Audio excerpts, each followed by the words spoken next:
Bom dia a todos.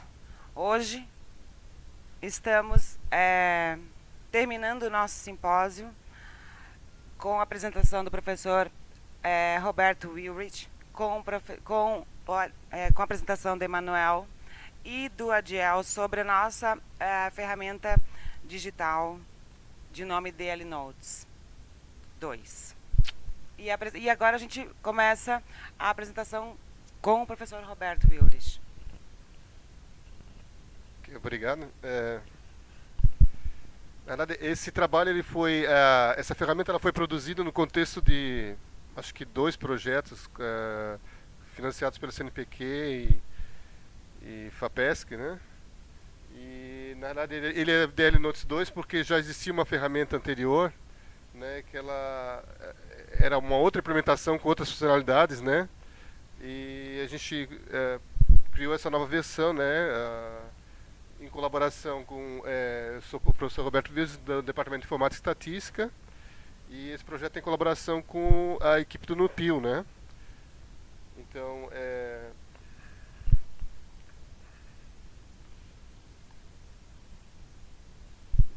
essa apresentação ela está organizada em 3 partes, né? Que a gente vai apresentar com 3 pessoas, né? Eu vou apresentar inicialmente a parte 1, né?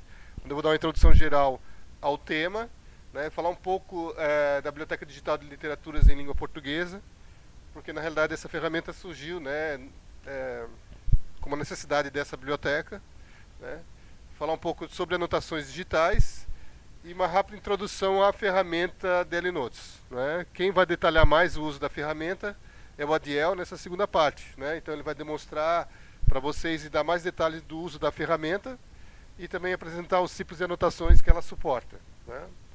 E na parte 3, o manual do NUPIL vai apresentar o uso dessa ferramenta e uma avaliação dela no seu uso no ensino de literatura.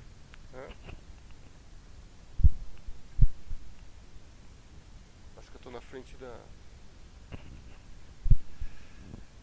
Então, aqui vocês estão vendo aqui a interface, a página inicial da nossa Biblioteca de Literaturas de Língua Portuguesa. Né? Na realidade, esse sistema ele pode ser visto como 2 coisas, né?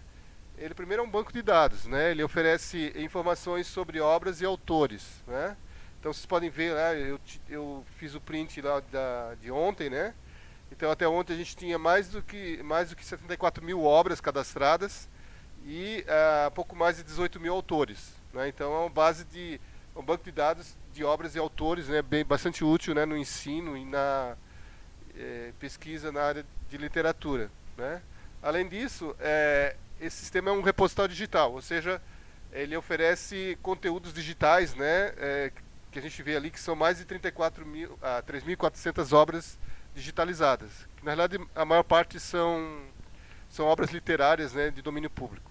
Né? E tem outros conteúdos também.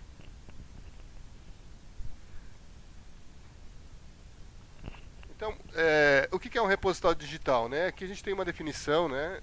Geralmente são sistemas web que permitem organizar coleções digitais, no caso aqui obras literárias, né, e outros documentos, né, oferecendo recursos para o usuário navegar em cima desse conteúdo, fazer buscas, né, e acessar esse conteúdo. Né? E vocês encontram aí, não sei quantas, né, milhares de repositórios digitais na web, né, inclusive que oferece recursos educacionais, né, porque o foco da nossa biblioteca é oferecer, dar suporte ao ensino. Né. Só que no começo do projeto, a gente atuava como um repositório digital único, né, como qualquer outro, né, onde o repositório é fonte da informação para o ensino. Né. Então, o usuário ali pode ser o professor, o aluno, o pesquisador, ele acessa o repositório como fonte de informação. Né. A informação vai do repositório a esse usuário. Né. E no ensino a gente tem mais coisa, né, existe troca de conhecimento entre aluno e professor, ou até entre alunos, né? E o repositório não fazia parte desse ciclo, né? Né? Da atividade educacional ali, que envolve a colaboração entre professor e alunos. Né?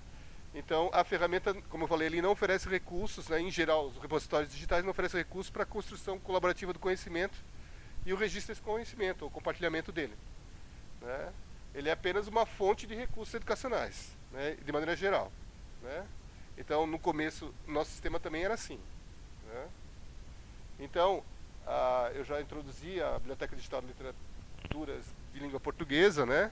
Então, ele atua como um repositório, uma fonte de informação. Ele oferece dados sobre obras e autores, ele oferece obras digitalizadas, né? E o que a gente queria no projeto é algo mais, né? Então, o que a gente quer no projeto, e com a ferramenta da Notes e outros suportes, a gente transforma a Biblioteca de Literaturas de Língua Portuguesa não só um repositório de informação, mas ele também permite a construção colaborativa do conhecimento. Ou seja, o aluno, o professor, eles podem, além de acessar conteúdo, eles podem adicionar conteúdo no repositório, né? Então, isso é muito importante para o ensino, né?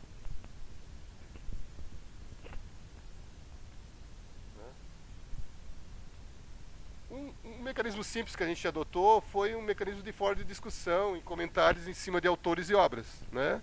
Então, aí qualquer pessoa, qualquer usuário da biblioteca que cria uma conta na biblioteca, ele pode criar fóruns de discussão sobre autores ou sobre obras, né? Isso ainda não está sendo muito explorado, né? Até aqui na universidade, né? Eu acho interessante, né? Porque as pessoas podem colocar sua impressão sobre a obra, sobre o autor, ou fazer críticas, ou assim por diante. E cada comentário, na realidade, é um fórum de discussão, né? O usuário cria um comentário que tem um título e põe um texto, né? Um conteúdo, e esse título vira um fórum de discussão, onde as pessoas podem debater, né? E responder, né? Sobre essa obra ou sobre esse autor, e as pessoas podem atribuir notas, né? Avaliando o comentário, né? Como qualquer outro sistema muito usado na internet, né? Mas o foco principal, né, do projeto e dessa apresentação é o Daily Notes, né? Então, o Daily Notes, aqui nesse contexto a gente está vendo integrado ao repositório, né? Então, o usuário do repositório ele pode acessar a obra e pode anotar informação na obra, né? Ele pode, por exemplo, aqui tem um exemplo, né? Que ele está anotando aí a personagem Capitu, né? E eu estou colocando um comentário, né? Uma descrição dela, né? E aqui, essa interface de autor, né? Aí eu posso, como autor, eu posso excluir, posso editar novamente. Mas outros usuários podem comentar respondendo esse comentário, né? Então, cria aí a biblioteca vira aí o usuário, ele é um usuário, é um leitor ativo, né? Ele pode adicionar informação na obra, né? Esse aqui é o ponto de vista do uso do Daily Notes como a anotação em cima de conteúdos no repositório, né? Essa apresentação é um pouco diferente. A gente vai usar essa ferramenta como suporte ao ensino, tá? Então, primeiro, o que é anotação, né? Anotação, acho que todo mundo sabe, né? Ou notas, né? Isso é usado aí há séculos, né? Como forma natural de associar alguma informação, alguma ideia, um conteúdo, né? Em cima do documento, né? Antigamente se usava muito para texto, né? Hoje em dia tem sistemas que permitem anotação em vídeo, né? Então aqui tem um exemplo de uma obra antiga que eu achei na web, né? Que mostra um pouco aí, né? Um exemplo de anotação, né? Existem anotações foram encontrados documentos com anotações, né, bem antigos, mais do que esse aí, né? Então a anotação ela pode ser vista como pública ou privada, né? Se eu anoto o meu livro e eu só quero que eu leia a anotação, é privada, né? Público, na realidade, eu posso pegar até o Adiel falou no passado, um exemplo de um livro, né? Que, não sei se foi tu que falasse, né? Alguém faz sei lá, pega aqui a gente tem na engenharia tem os problemas de física e matemática, né? O livro sai com questionários, né? O pessoal pegava o livro da biblioteca e resolvia as questões e botava no livro, né? O pessoal pegava o livro emprestado preferiam pegar um livro anotado que um livro não anotado, né? Então, é muito útil para a colaboração também entre usuários, né? E as pessoas podem rabiscar o que a outra pessoa escreveu e fazer um comentário, uma correção, né? A anotação, a gente tem a ferramenta de anotação, né? Para que serve essa anotação? Né? Depende do contexto, né?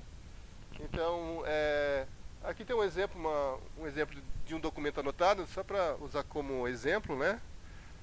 A anotação pode ser usada para apoiar a leitura, né? A gente usa aqueles marcadores amarelos ou até o marcador de página, né? É uma anotação, né? Para apoiar a leitura, para indicar onde é que eu parei, né? Notas de leitura eu posso comentar, ilustrar, estender o documento. Aqui nesse exemplo parece que é um aluno que está estudando aí a origem da linguagem, ele está anotando os pontos-chave, né? Ele está adicionando alguma informação, um resumo do que ele aprendeu, né? Então aí na realidade ele está preparando o documento para o entendimento dele, né? Também é possível criar fórum de discussão, né? Debates em cima da anotação, organização do conhecimento, identificar os principais conceitos que está ali marcado, né? Auxiliar o processo de escrita. A gente pega uma dissertação, uma tese para corrigir, né? Para revisar um artigo, a gente faz um monte de rabisco em cima disso, né? Para corrigir uma palavra errada, né? Adicionar uma informação que o aluno tem que fazer, né? Ou mexer, botar um parágrafo em outro lugar. A gente faz esse tipo de anotação, né? A anotação digital é equivalente, né? Ele faz tudo que uma anotação normal, manual faz, né? Só que tem outras vantagens bem interessantes, né? É muito mais fácil de reeditar ela, né? Apagar e modificar o conteúdo, né? A gente não tem problema de ter que apagar, né? Com a borracha ou assim por diante. É altamente compartilhável, né? Na web a gente pode criar anotações que automaticamente são disponíveis para qualquer usuário do sistema, né? E não tem limite de espaço porque a anotação ela fica sobre o texto e ela pode fechar e abrir, né? Então não tem problema de limitação de espaço.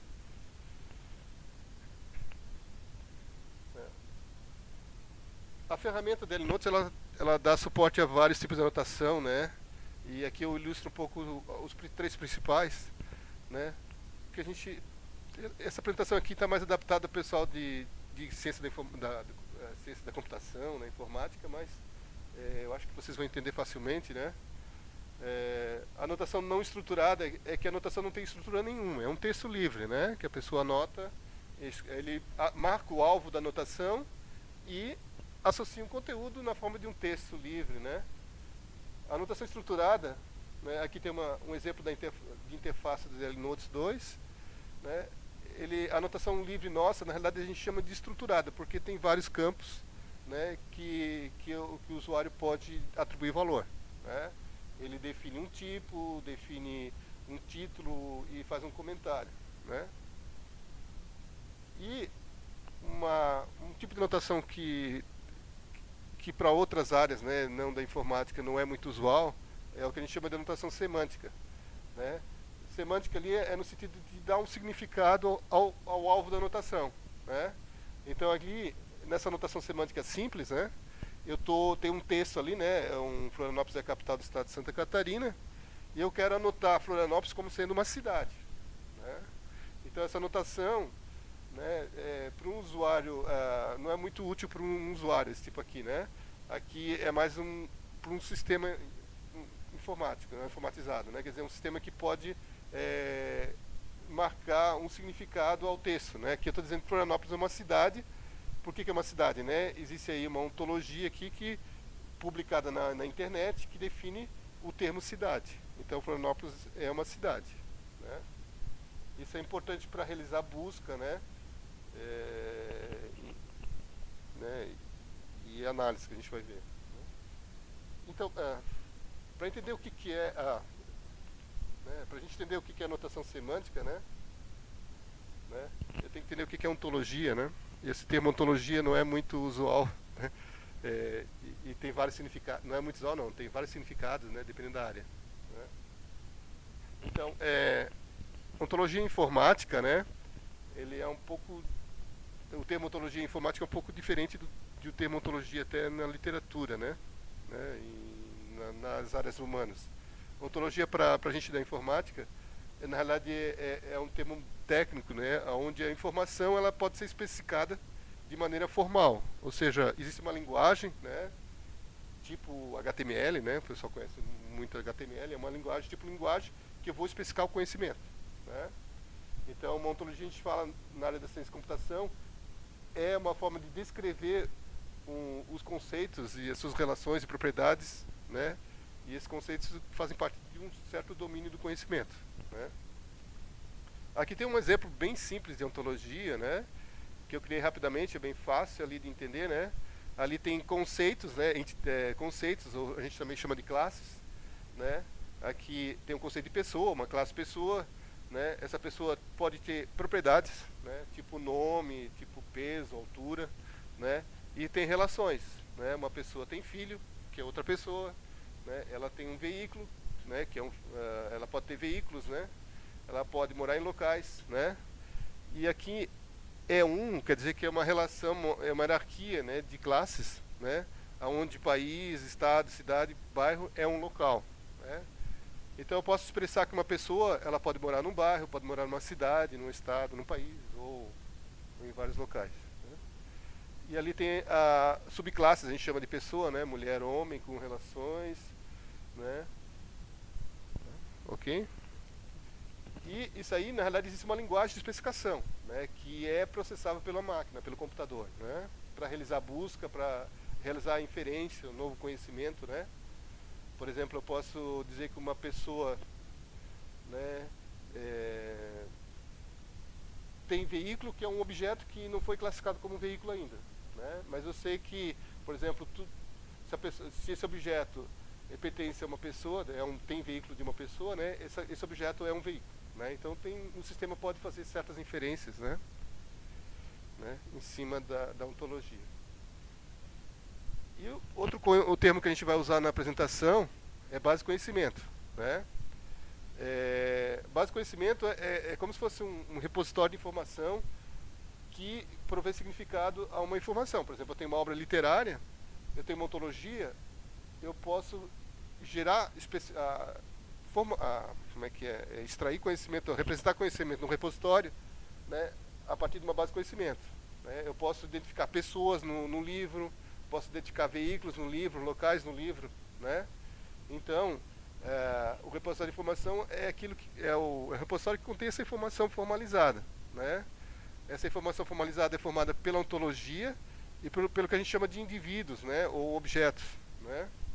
Então ali eu tenho um exemplo de José, né, um homem que é uma pessoa que tem cônjuge Maria, que tem filho Pedro, e José tem um veículo que é o Fusca do José, né? E Maria mora em Florianópolis. Então a gente está criando aqui de maneira formalizada um conhecimento, né? Ok? E a notação semântica, de maneira bem resumida aqui, é uma marcação semântica, né? Eu seleciono um alvo da anotação, ou seja, aqui no exemplo um texto, não é aqui José, foi anotado semanticamente, né? Onde eu estou indicando que esse texto José, na realidade, ele é marcado semanticamente com o indivíduo José, né? Então aqui você pode ver que essa anotação, ela tem muita informação, né?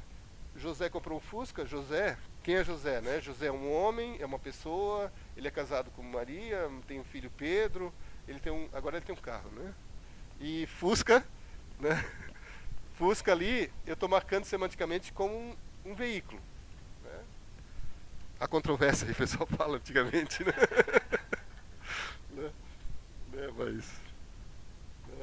Mas essa é a ideia, né? Hoje em dia é bem querido, né? Então, na realidade, eu estou marcando esse texto como sendo um veículo, né? Só que a gente perde um pouco de informação, né? Porque ali comprou um Fusca, né? Um Fusca é o tipo Fusca, né? Mas depois no texto, quando ele falar especificamente do Fusca do José, eu posso marcar semanticamente como o indivíduo Fusca do José, né?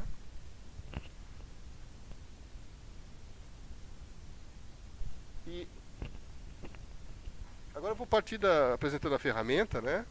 Agora a gente já sabe os conhecimentos gerais, né? Da área de anotação. Então, a DLNotes 2 é uma ferramenta de anotação estruturada e semântica de documentos HTML suportando atividades educacionais. Então, a gente vai ver que o DLNotes 2 suporta aquele tipo de anotação estruturada, semântica, e essa é uma ferramenta específica para documentos HTML, né? Não pode ser para PDF, né? Outros tipos de formato de arquivo, né? A gente está tentando no futuro, né, prover suporte a outros tipos de documentos, né? E a gente vai ver que ele pode ser aplicável em dois momentos, né, em dois cenários, né? A gente já tem esses dois cenários aí instalados, né, e utilizados hoje, né? Que a aplicação da DLNotes 2 é integrar um repositório digital, né? Então, no nosso repositório Literatura Brasileira UFSC-BR, né, o usuário criando uma conta, automaticamente ele acessando uma obra, ele acessa no DL Notes 2, ele pode criar anotações públicas ou privadas, né? O foco da apresentação é esse segundo cenário de uso da ferramenta, né, que é apoio ao ensino, né? Então ele permite o professor criar atividade de anotação, né? O que é atividade de anotação? O professor manda os alunos lá, ou solicita aos alunos que analisem uma obra, né? De alguma maneira, de algum tipo de análise, né? Então o aluno ele realiza a análise usando a ferramenta, né? E também ele pode ser utilizado na sala de aula, né, onde o professor ele mostra, né, via um projetor multimídia a obra anotada pelo professor, né? Ele usa aquilo como suporte à aula dele, né? Isso facilita a leitura de textos em sala de aula, né? Aqui tem as principais características que a gente vai abordar na apresentação, né? Eu vou tratar de algumas, né? O Adiel vai apresentar outras, né? Primeiro, essa ferramenta ela permite importação de ontologias de domínio, ou seja, né, hoje atualmente a gente usa só para literatura, né? Então com o apoio lá do pessoal do NUPIL, a gente criou uma ontologia para algum certo subdomínio da literatura, posso dizer assim, né? Então a gente adaptou a DL Notes 2 para esse domínio, né? Mas nada impede, por exemplo, se eu aplicar ela num curso de história, de geografia, medicina, criar ontologias para essas áreas, né? E automaticamente a ferramenta fica pronta para esse domínio, né? A gente vai ver que ele suporta o professor a colocar no seu curso, por exemplo, no Moodle, né? A gente vai ver que o DL Notes 2 ela é facilmente integrável com o Moodle. Então o professor pode ir no Moodle criar uma tarefa, né? E essa tarefa, na realidade, é uma atividade educacional baseada em anotação, né? E também o professor ele pode permitir os alunos trabalharem em conjunto, né, de maneira colaborativa em cima do documento, né? E com o objetivo do quê? Né? Dos alunos e do professor gerar conhecimento em cima dessa obra, né? Então, sempre que o aluno anota semanticamente alguma parte do texto, ele pode estar gerando um indivíduo na base de conhecimento, né, ou classificando, categorizando um certo texto, né? E uma coisa bem interessante da ferramenta, né, que o Adiel conseguiu fazer, né, bem interessante mesmo, é a questão da visualização gráfica da base de conhecimento, né? É o aluno, o professor, abrir uma interface gráfica onde ele pode navegar e pode analisar a base de conhecimento de maneira gráfica, né? Para que serve, né? Para entender o documento ou até mesmo para analisar esse documento, né? Outra característica que facilitou muito aí o uso da ferramenta é compatibilizar ele com esse padrão aqui IMS LTI, né? O que é isso, né? De maneira simplificada, né? Os sistemas de ensino tipo Moodle, né?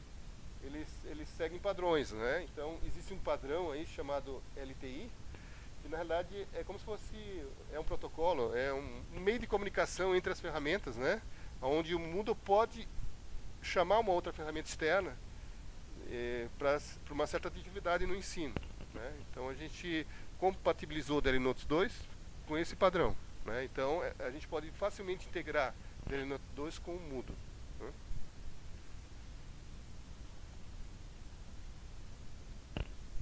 Então, essa parte aqui, né, eu apresento um pouco a importação de ontologia, né? Eu não vou mostrar muitas interfaces, aqui eu vou mostrar mais conceitualmente, né? Então, para adaptar a DL Notes 2 a um domínio, a gente precisa ter alguém que conheça o domínio, né? Um especialista de domínio, que a gente chama, né? A gente, no caso da literatura, né, o pessoal do NUPIL, né, desenvolveu uma ontologia, né, para o domínio de literatura. É uma ontologia, na realidade, específica para um certo tipo de atividade, né, que a gente pode realizar em cima da literatura, né? Então, a ontologia pode ser feita de duas maneiras, né? A primeira maneira é usar uma ferramenta chamada Proteger, né, que é um editor de ontologia que permite gerar esse tal de RDF esquema, né, que eu não vou entrar no detalhe, mas o que se percebeu, né, é que o especialista em literatura não consegue usar muita ferramenta, né, tem muita dificuldade, né? Então, o que foi proposto nessa ferramenta é permitir o professor criar um mapa mental, né, que é muito mais usual, né, em outros domínios, usando a ferramenta chamada FreeMind, né? Então o professor ele pode usar o FreeMind para especificar os conceitos, né, dessa forma, né? E o DL Notes 2 permite essa importação desse mapa mental na ferramenta, né, que gera automaticamente uma representação lá interna da ferramenta para representar a ontologia, né?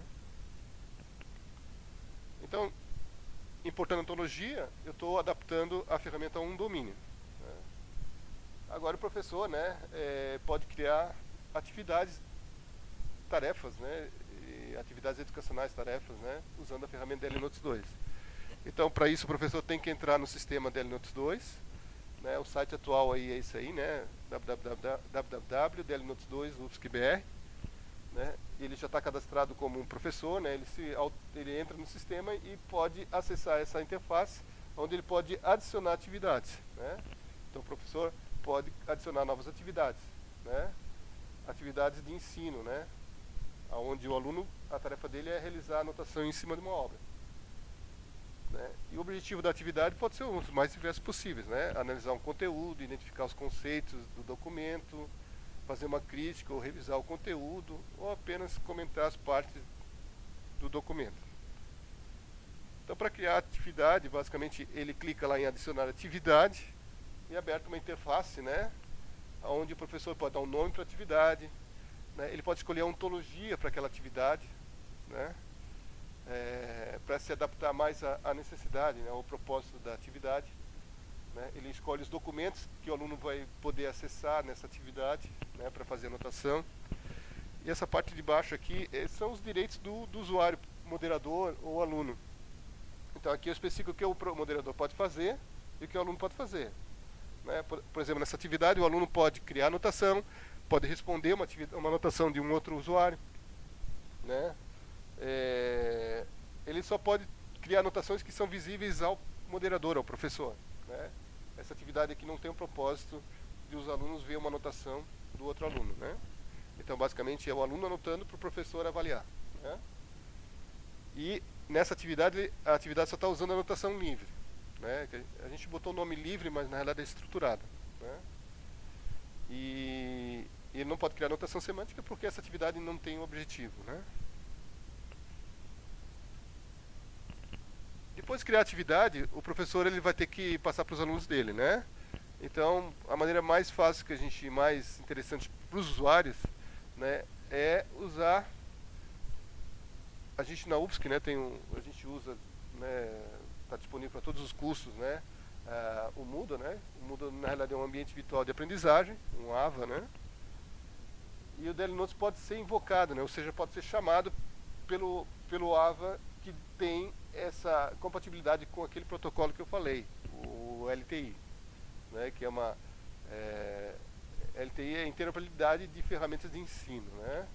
Então, a ferramenta um protocolo permite as ferramentas interoperarem, né? Então, a gente tem o termo chamado consumidor LTI, que é aquele que chama, né, a ferramenta LTI, que no nosso caso é o DL Notes 2. Então, o Moodle é um consumidor LTI, ele pode lançar uma atividade de ensino no DL Notes 2, né? O Moodle acima de 1.9, anteriormente não tem esse suporte, né? E tem outras ferramentas também, tem o Autotutor, né, a Sakai também, que é conhecido, né, em outras universidades, né? Então, é bem simples o professor fazer isso, né? No DL Notes 2 ele cria a atividade, né? E foi incluído aí um ícone do Moodle, que o professor clica nesse ícone e aparece aqui informações para o professor colocar no Moodle essa tarefa, né? Então ali aparece o URL, chave, segredo. Foi colocado dessa forma para simplesmente o professor criar uma atividade no Moodle, né, uma tarefa no Moodle do tipo ferramenta externa, né? Ele cria atividade aqui embaixo tem exemplo de tarefas, né? Ele cria no Moodle, ele entra no modo edição, adiciona uma tarefa, escolhe atividade e ferramenta externa. Aí ele coloca lá, clica em avançar, né, e ele vai usar esses 3 parâmetros para configurar a tarefa dele, né? E aí, quando ele manda salvar, a atividade aparece na página do curso, né, dele, né? E aí o aluno, para fazer a atividade, clica nessa atividade, nessa tarefa. Né? Só para dizer que na realidade tem duas formas de acessar a atividade, né? Uma é direta no sistema do DL Notes 2, outra é no Moodle, né? Mas essa primeira opção é um pouco mais complicada porque o professor tem que cadastrar os alunos, né? Então, ele tem que conhecer todos os alunos, o e-mail desses alunos, né? Então, no Moodle é muito mais rápido, né? Porque existe aí eu entro no Moodle, eu entro automaticamente no DL Notes 2, mesmo que eu não tenha nenhuma conta, né, no DL Notes 2, né? É criada automaticamente essa conta. Né? Ok? Eu não sei se a gente para por perguntas em cada parte ou... Uhum. Então, meu objetivo da apresentação foi isso, foi chegar na ferramenta. Agora o Adiel ele vai mostrar a ferramenta. Né?